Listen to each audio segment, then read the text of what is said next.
The forecast called for persistent thunder on Wednesday, and that's exactly what Oklahoma City got.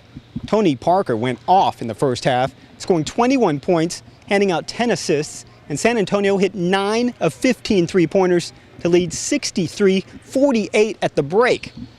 But that's when persistence paid off for the young Thunder. Oklahoma City opened the second half on an 11-2 run, and within 10.5 minutes, the Thunder had retaken the lead 79-77. In the fourth quarter, Kevin Durant took charge. Literally, KD took his first charge of the season right here in the paint against Manu Ginobili with 8:18 left.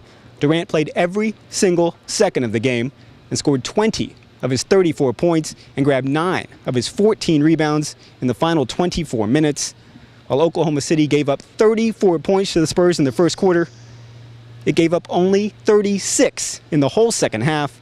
The Thunder wins its fourth straight game over the Spurs and claims the Western Conference title with a 107-99 victory. We talked about it at halftime. We talked about a few things that were very important, and it had nothing to do with the stat sheet. It had nothing to do that we gave up 9 threes. It had nothing to do that we gave up a lot of turnovers. It had nothing to do that we weren't passing the ball.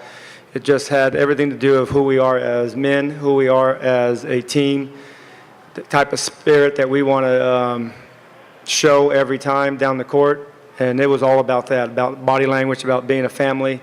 I thought our guys did that the first possession of that second half, and they did not look back. Were you trying to draw a charge? And can you just talk about what that does for you as a team leader to draw one of those? That's his first charge of the year. I was going to say that, Russ. That was my first charge of the year, and I just wanted to go out there and sacrifice my body for my team, and I knew that would give us just a little spark. And and Manu was an unbelievable player at twisting his body and making crazy shots. So I just wanted to time it right, and it felt good to get that for my team. And I could tell they were excited that I got my first one when I looked to the bench. So it was a big play for us, and there's a lot of things like that help us get the win, just from a lot of different players on this team, man, and we just kept fighting.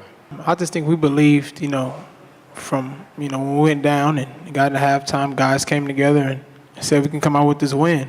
And, I think coming out of the half, we did a great job defensively, picking up our intensity, being a little more aggressive. And that's Thunder basketball, and that's what got us to win tonight. Well, after we started the first quarter, I went to the bench and I told the coaches, man, I can go all night. I can go 48.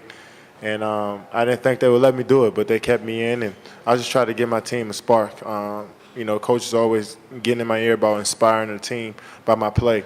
I was terrible in the first quarter on my defense, and I just wanted to play as hard as I can and leave it all out there on the floor.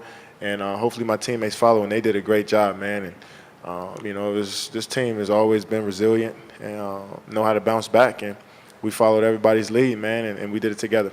When your best 3 players are 22 and 23, it's hard not to be optimistic about the future of this franchise. They are great. They have so much talent, and so they are so athletic, and they got a great front office. I mean, we know Sam Presti. He's a really sharp guy, and he built this basically out of nothing. So they got a very bright future, really. So Oklahoma City is now 12-3 on its impressive playoff run, having dismissed the Mavericks, the Lakers, and now the Spurs, 3 teams that have claimed the previous 13 Western Conference titles.